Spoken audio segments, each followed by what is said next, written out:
Selamat malam, perkenalkan nama Eka Silitaba kelas A4 semester 4 Prodi S1 Keperawatan.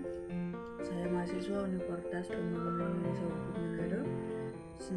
Saat ini saya akan membuat video untuk memenuhi tugas mata kuliah tren dan isu keperawatan.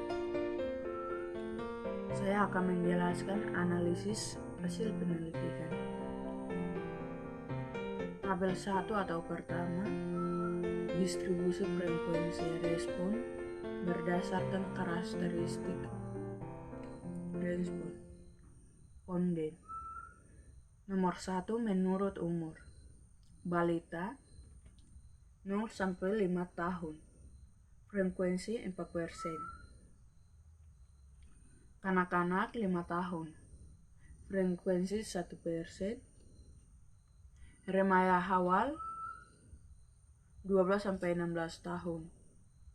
Frekuensi 3,0%.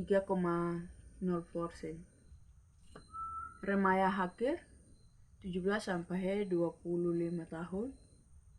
Frekuensi 17%,0%.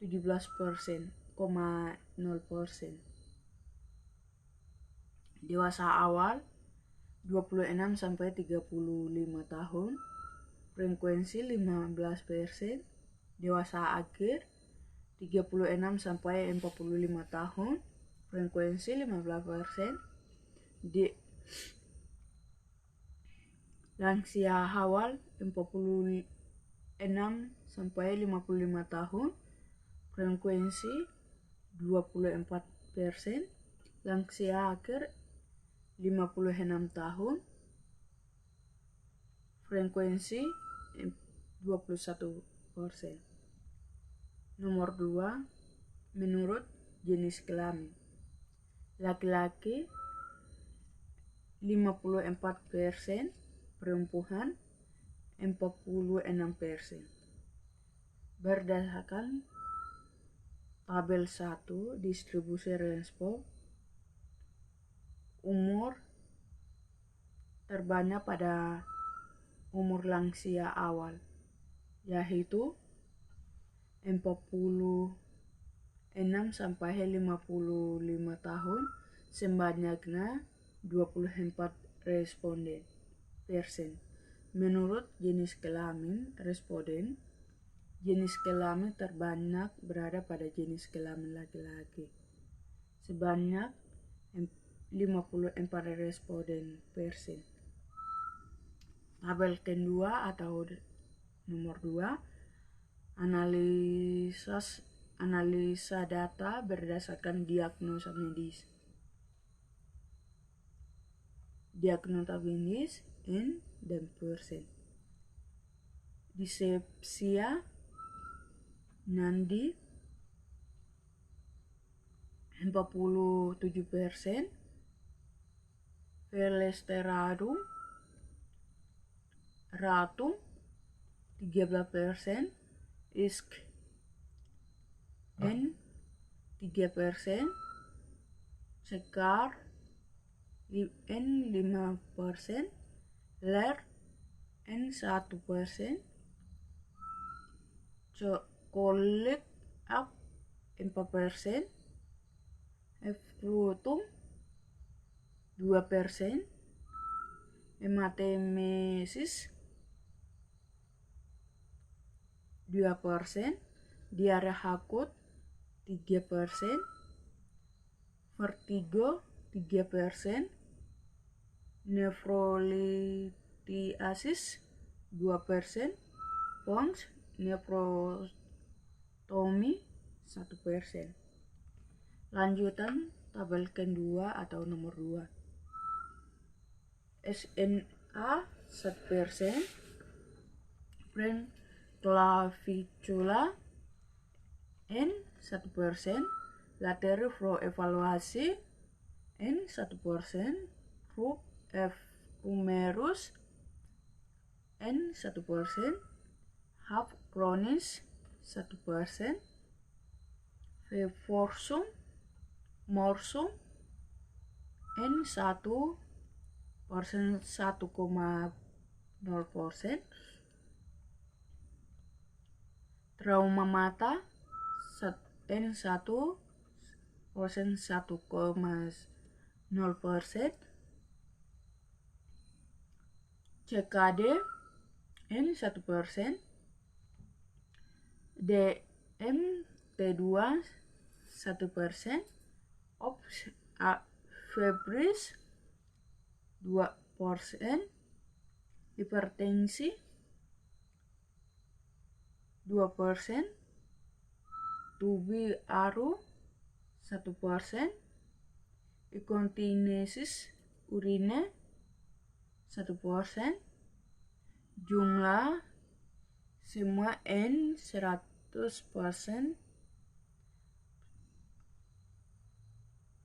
berdasarkan hasil distribusi tabel 2. Karakteristik berdasarkan diagnosa. Diagnosa medis terbanyak berada pada diagnosa medis disepsia dengan jumlah 47 diagnosis persen. Tabel 3 atau nomor 3 berdasarkan gawat darurat pasien. Gawat darurat atau prioritas N dan persen. Kuning 62%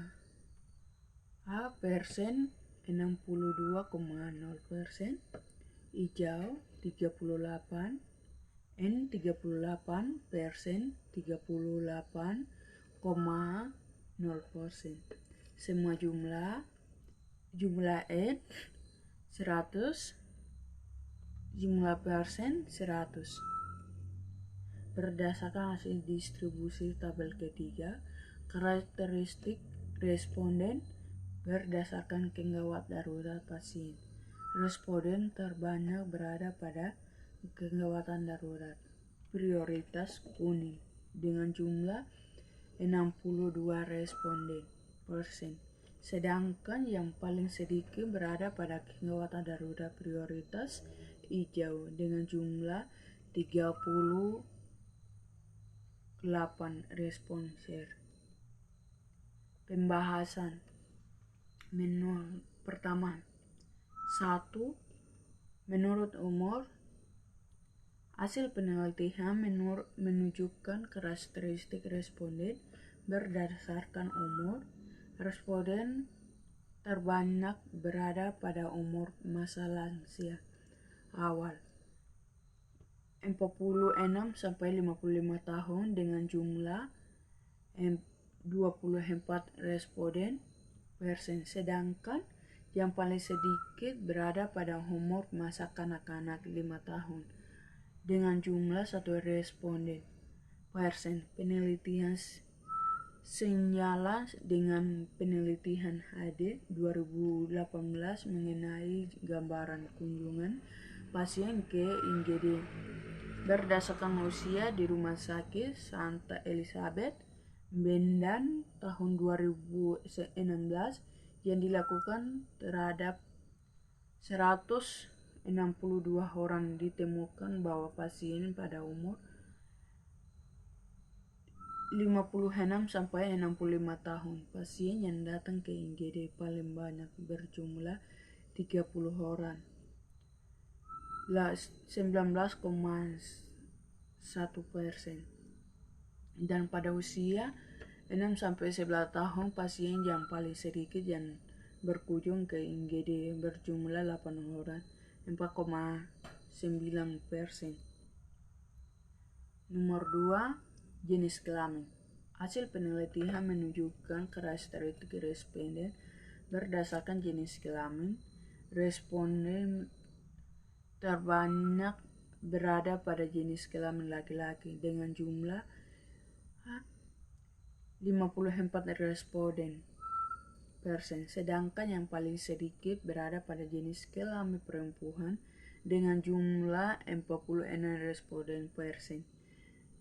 Didominasi oleh laki-laki diperkirakan bergantung dari data masing-masing dan penyakit spesifik.